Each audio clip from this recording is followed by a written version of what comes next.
welcome to this week's edition of the Pete Mezzetti Show. I'm your host. My guests this evening are Patty Dowling and Lynn Smith from the Shoreline Soup Kitchens and Pantries. Ladies, welcome. Thank you for having us. Thanks for coming down. Thanks for coming down. So, Patty, tell us a little bit about yourself. Who is Patty Dowling and what does she do for the soup kitchens? Well, again, thank you for having us tonight. No problem. I am the executive director at the Shoreline Soup Kitchens and Pantries, and we were founded in 1989. If you can imagine, Wow. you know, going into 26 years of service. And our mission is to provide food and fellowship to those in need along the shoreline. And we serve the town range. We go from Madison over to East Lyme, up to Chester, Killingworth, and and Lyme. Okay. So sort of that region. Sure. And we provide services to people weekly at 5 food pantries and also at daily meal sites. Okay. And we have 2 meals on Wednesday. We have a lunch and we have a dinner. And really the very special thing about the mission of the soup kitchens is that it's about food and fellowship. Okay. It kind of goes beyond that vision that folks might have about getting a bag of groceries or standing in a line to get soup. It really is much more of a opportunity for volunteers and our guests to have conversations, to find out what the needs are, to provide our guests with the food that they need based on what their unique family needs are and the size of their family. Sure. And then at the meal sites, it really is more of a community supper where folks come together and just like you have at your family or friend table, conversation and laughter and sharing, as well as a great meal. So it's just an incredible organization. I'm very proud to be part of it. And how long have you been part of it since day one, correct? Oh no, No? gosh, no, All right. no. I've been executive director for 12 years. Wow. And it's been an amazing journey. I'm very happy to be part of it. And Lynn, what role do you play for the soup kitchen? I have 2 hats that I wear. Two? Two. Just 2? 2. All right. And what are they? One, I am the pantry manager in Clinton. So I run the Clinton pantry. Sure. And the other one is volunteer and program director for the soup kitchens. And what do you do as volunteer and program director? Every month I hold a volunteer meeting for new people that are interested in being volunteers. Okay. So I have a standing meeting, second Tuesday of every month. Okay. And I run programs. I'm also the Serve Safe director. Okay. I am qualified. Okay. I am a retired chef. So I have the qualifications to handle the food safety. Okay. Now, as far as the site director for the soup kitchen in Clinton, what does that entail? Exactly. It's a part-time position. Okay. Except October through December. Okay. All right. Then it gets very, very busy. Yeah. A lot of food drives and a lot of action going on. Right. And those food drives, during that time of year, that's when people are most generous. Right. That sustains us through the hard winter months and for the rest of the year until we get back again. In the spring, we do have food drives that help us bring us through the summertime. Okay. But at the pantry, basically, I have a budget that I work with, and I shop at the Connecticut Food Bank, and accept donations, and I'm in charge of all the processing of all the food. When food comes in, it has to be weighed and assessed for quality, and shelved and stored, and certainly we have to be mindful of safety. So if a can is severely rusted or bent or dented, then it's got to go. Yeah. And then I plan a menu. We try to provide 3 days worth of food for every guest that comes into the pantry. We're open 1 day a week for 2 hours. Okay. So in Clinton, we're open Wednesday night from 5:45 to 7:45. Okay. Although we don't close if we still have people wanting to come in. We stay till the last Mohegan, that's it. Okay. We stay till the last person. Let everybody in the door. We try to give them 3 days worth of food. And quite often we give them a little bit more. And try to make it a menu as much as we can. Okay. So that we try very hard to give them what would be sustainable for a dinner, for 3 dinners for everybody in their family. Now, as far as when someone walks in, do they have the choices, or is it prepackaged and you just hand them a bag and say, here you go? No bags. Everything's full choice. Okay. So when someone comes in the door for the first time, they have to prove that they live in one of our 11 towns. Okay. That's the only proof that they have to provide us. All right. We do not in any way vet them financially. Okay. But they do have to prove where they live. And then we register them for according to how many people are in their family. Okay. And then they can go shopping. We give them a little cart, and they go around to the different stations. And we have it all set up kind of like a little grocery store on buffet tables. All right, okay. So we have categories, and say this is the soup category. So a guest would go up and they're allowed to choose. They have a sign, and they at the Clinton Pantry, they have little ribbons that denote how many people are in their family. Okay. And on the sign it would say, if you have a red ribbon, you're allowed 2 choices of soup, etc. And there's people behind the table, volunteers, that would help you choose. If you're looking for chicken noodle soup and you only see mushroom, they will help you find the chicken noodle soup. There you go. So it's full choice. We offer a lot of produce, which is wonderful. I've been with the Clinton Pantry for 11 years. Wow. And when we first started, produce was almost nil. I mean, it was very, during the winter months. And now we, year-round, are really providing a lot of produce. We have some wonderful, wonderful community gardens that donate to us and support us. Sure. So in the growing season, it's amazing the produce we have. I've seen the produce It's from just fantastic. the different gardens that come Absolutely. that you guys get. And it's like, holy cow. It's just amazing. It is. Now, as far as the let's talk about financials and financial supports in the community. How's that work? Well, I would say that our community is by far the most generous community in the whole world. Okay. All right.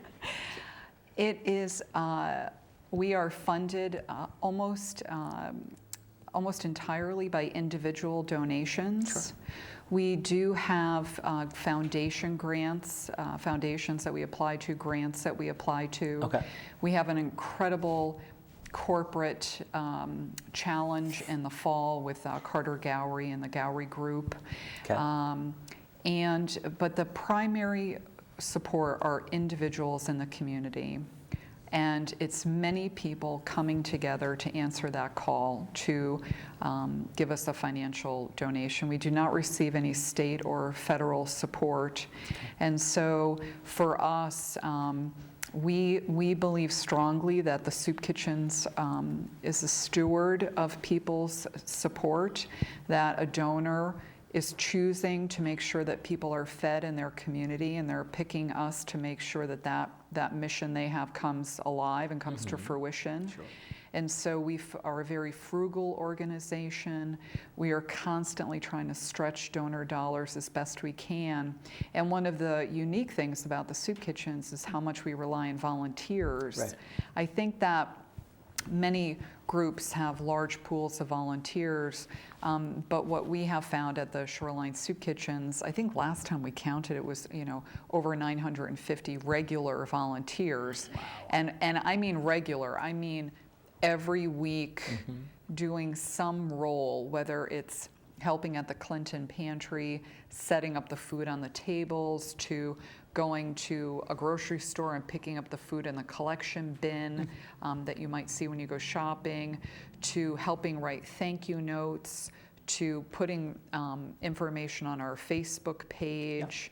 The range of volunteer activities means that we can keep our cost down and put as much money into buying food to distribute, but it also means that there are a lot of people really involved with and committed to feeding people, because it's an important mission to make sure that people have enough food on their table. And I know that there's a feeling of, well, how could there be that many people in need on the shoreline?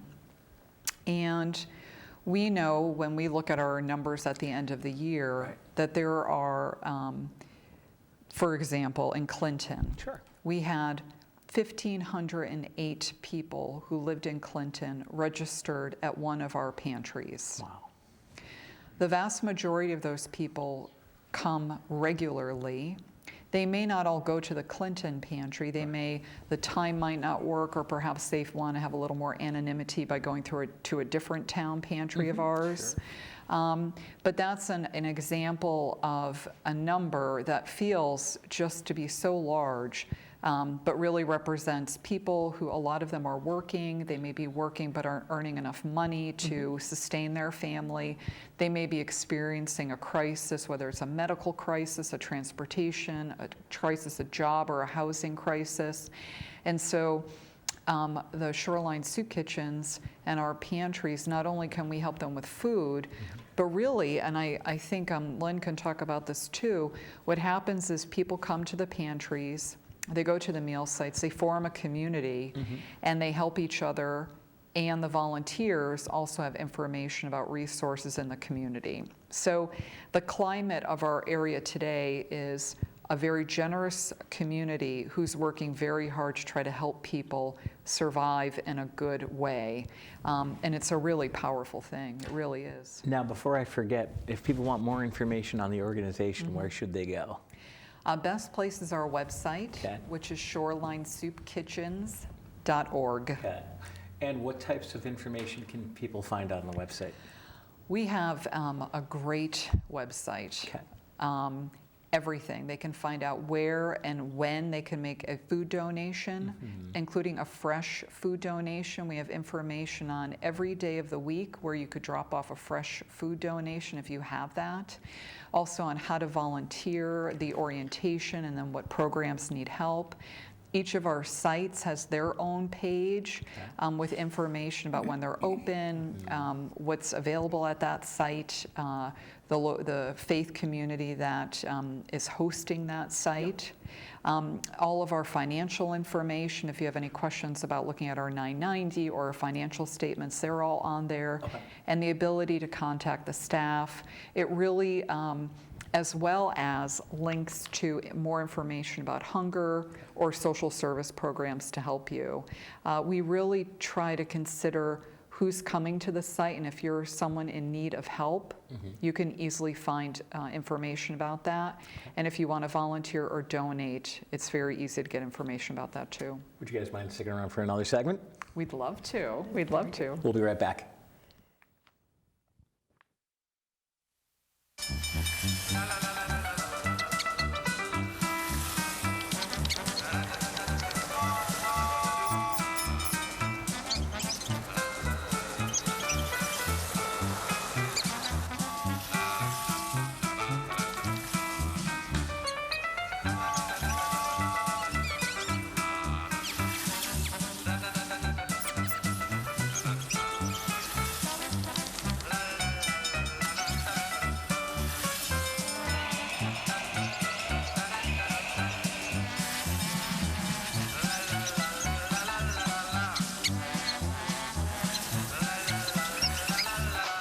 Spend 15 minutes watching online videos like this one.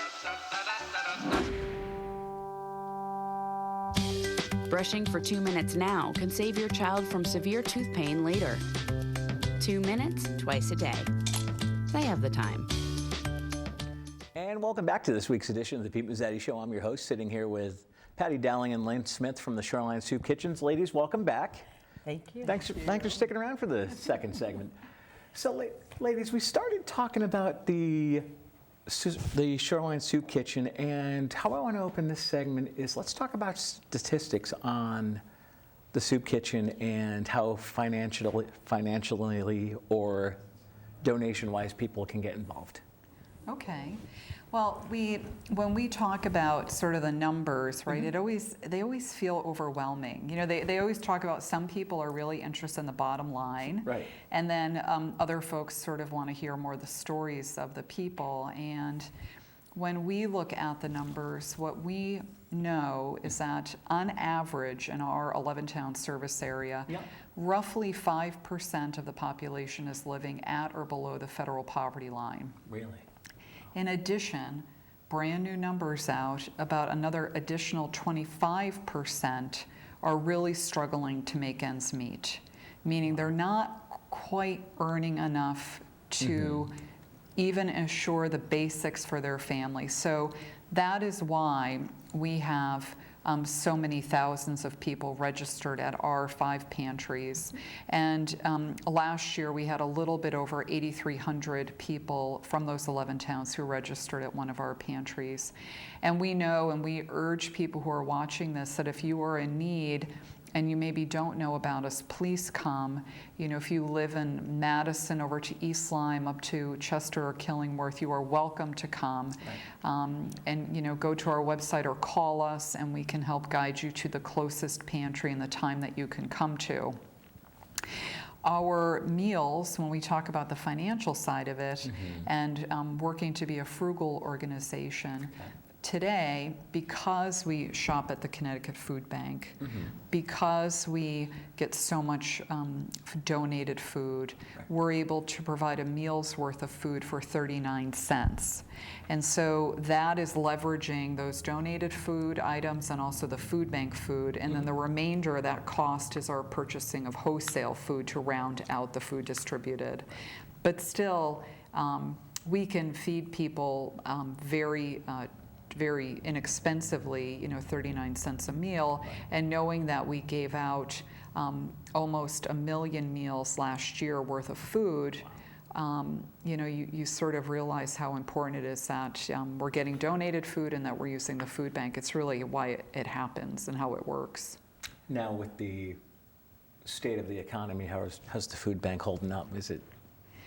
Well, you know, it's interesting. Yeah. One of the things I know Lynn touched on was the fresh produce. Yes. I would say probably 4 years ago, maybe a little more, they started to really say that they were going to work towards new food sources that were fresh, healthy food. Okay. And for us, that's amazing. And that means every time we go, we can have access to fresh fruits and fresh vegetables. Right. And so the economy, what they've done is they've looked at where they could get the most for their money. The other exciting news is that they're opening their new warehouse facility over on Research Parkway at the Meriden-Wallingford line. Wow. When that happens, the great hope is that they'll have more facility, more space. Right. To be able to take part in very large-scale food purchasing in the region. You know, we've got our fingers crossed for that to happen, because if it does, it's going to mean that we'll be able to provide food in a much more cost-effective way. Because right now they're limited in their space, which means we're limited in what we can get there. And if we could get 100% of our food from them, we would be thrilled. Now, as far as them moving, when is that supposed to happen, or when do you see that happening? The end of the summer. Yeah. This year? Yeah, yes. That's the hope. Yeah. Okay. Couple months. Yeah. Couple months. Yeah. Now, Lynn, let me ask you a question. As far as if someone wants to either donate food or do a food drive for the soup kitchen, once the food drive is done, all the food is collected, what's the next step that happens? The food is weighed. Okay. When it's collected and brought in, and it's brought in different ways. We have a truck, the Shoreline Soup Kitchens, and quite often if someone holds a food drive at a grocery store, we can as long as we have access to the truck, somebody calls dibs on it. Yeah. First person gets dibs. Right. We can have the truck at the grocery store. The truck can bring the food over to the pantry.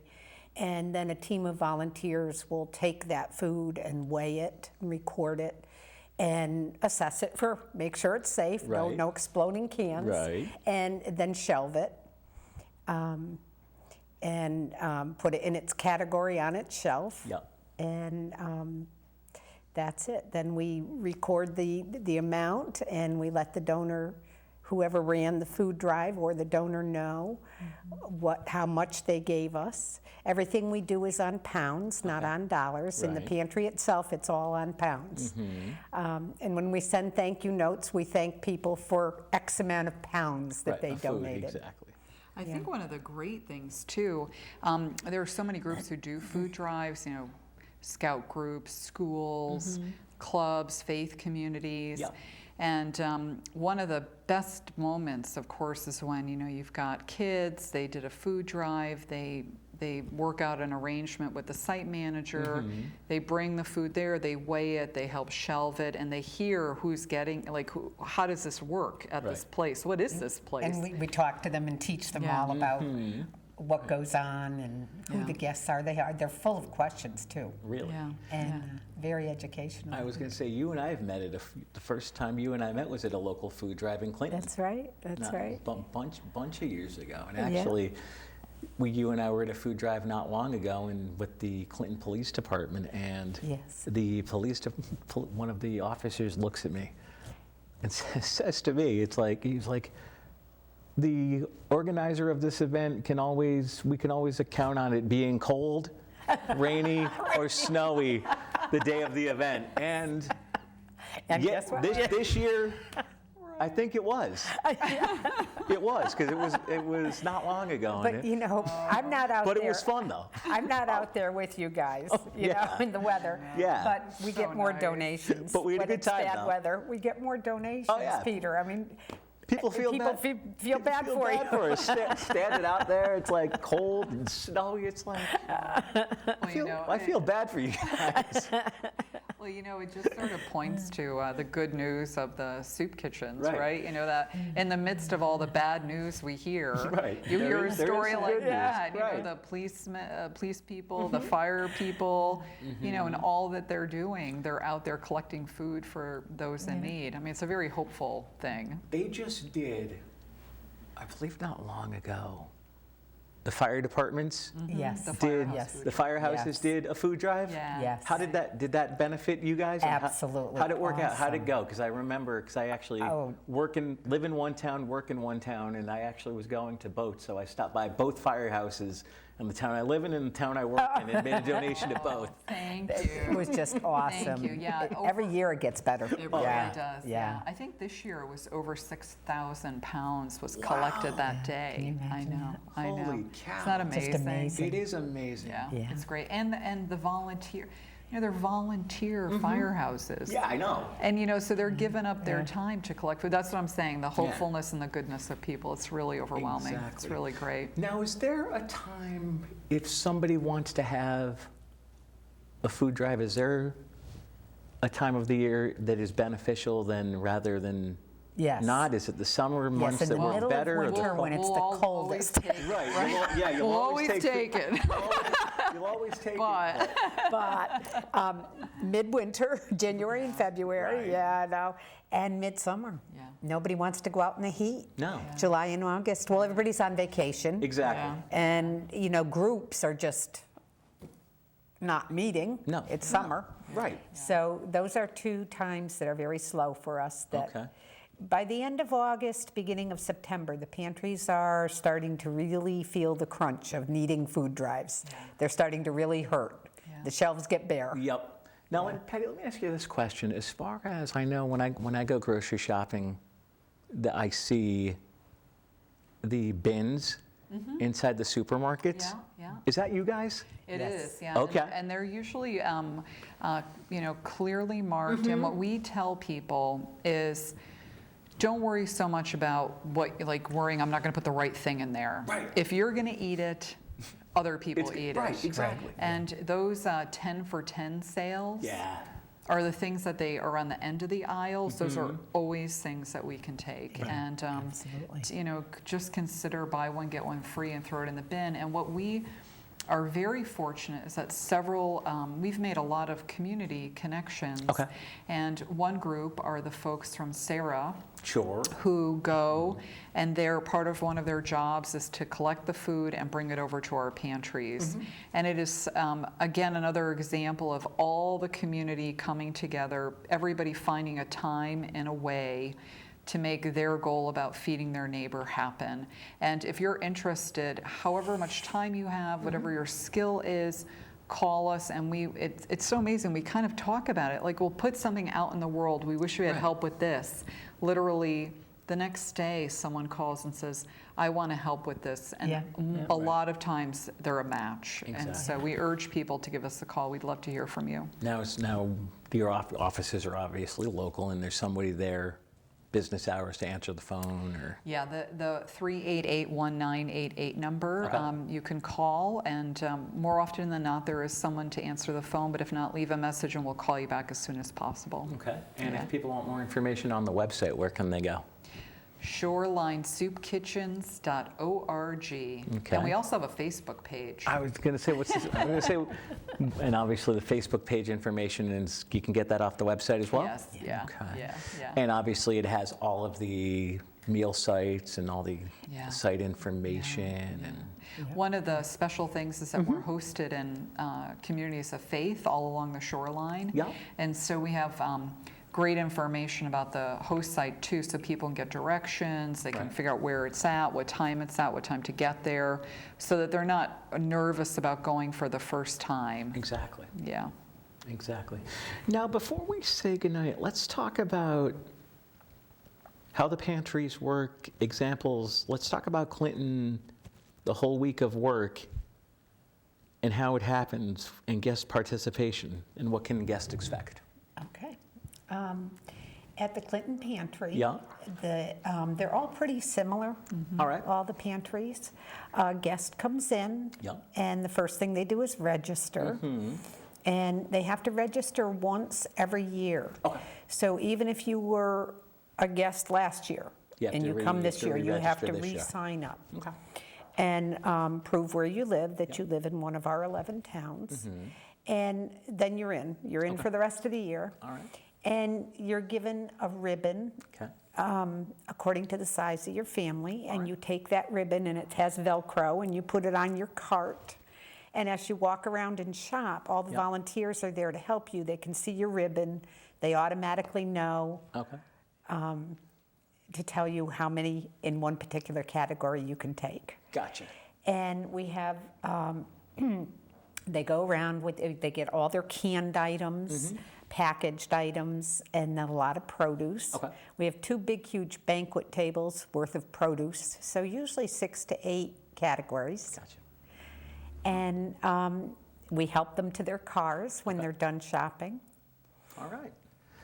Well, Patty and Lynn Smith from the Shoreline Soup Kitchen, thanks for coming down tonight. Thank you for having us. Thank you, Peter, very much. Thank you. We'll see you next week.